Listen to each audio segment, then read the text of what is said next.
اعوذ باللہ من الشیطان الرجیم، بسم اللہ الرحمن الرحیم۔ فرعون اور اس کی خادمہ کا واقعہ۔ حضور اکرم صلی اللہ علیہ وآلہ وسلم شب معراج میں بیت المقدس کی طرف جاتے ہوئے مصر کے قریب ایک مقام سے گزرے تو انہیں نہایت ہی اعلیٰ اور زبردست خوشبو آنے لگی۔ آپ صلی اللہ علیہ وآلہ وسلم نے حضرت جبرائیل سے پوچھا کہ یہ خوشبو کیسی ہے؟ جواب ملا، یہ خوشبو فرعون کی بیٹی کی باندھی مشاطہ اور اس کی اولاد کی قبر سے آ رہی ہے۔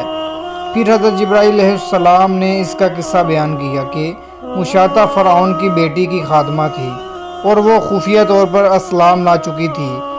ایک دن فرعون کی لڑکی کو کنگھی کرتے ہوئے اس کے ہاتھ سے اتفاقاً کنگھی گر پڑی۔ وہ اٹھانے لگی تو اس کی زبان سے بے ساختہ بسم اللہ نکل گئی۔ اس پر شہزادی نے کہا کہ تو نے آج عجیب کلمہ بولا، رب تو میرے باپ فرعون ہی ہیں، تو پھر تم نے یہ کس کا نام لیا ہے؟ اس نے جواب دیا، فرعون رب نہیں بلکہ رب وہ اللہ ہے جو مجھے اور تجھے اور خود فرعون کو روزی دیتا ہے۔ شہزادی نے کہا، اچھا تو میرے باپ کے سوا کسی اور کو اپنا رب مانتی ہے؟ اس نے جواب دیا، ہاں میرا، تیرا اور تیرے باپ سب کا رب اللہ تعالیٰ ہی ہے۔ شہزادی نے اپنے باپ سے کہلوایا، وہ سخت غضبناک ہوا اور اسی وقت اسے دربار بلا بھیجا اور کہا، کیا تو میرے سوا کسی اور کو اپنا رب مانتی ہے؟ اس نے کہا، میرا اور تیرا رب اللہ تعالیٰ ہی ہے جو بلندیوں اور بزرگی والا ہے۔ فرعون نے اسی وقت حکم دیا کہ تانبے کی جو گائے بنی ہوئی ہے اس کو خوب تپایا جائے اور جب بالکل آگ جیسی ہو جائے تو اس کے بچوں کو ایک ایک کر کے اس میں ڈال دیا جائے، آخر میں خود اسے بھی ڈال دیا جائے۔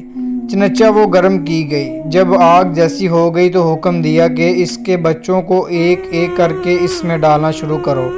اس نے کہا، بادشاہ ایک درخواست میری منظور کرو، وہ یہ کہ میری اور میرے ان بچوں کی ہڈیاں ایک ہی جگہ ڈال دینا۔ اس نے کہا، اچھا تیرے کچھ حقوق ہمارے ذمہ ہیں اس لیے یہ منظور ہے۔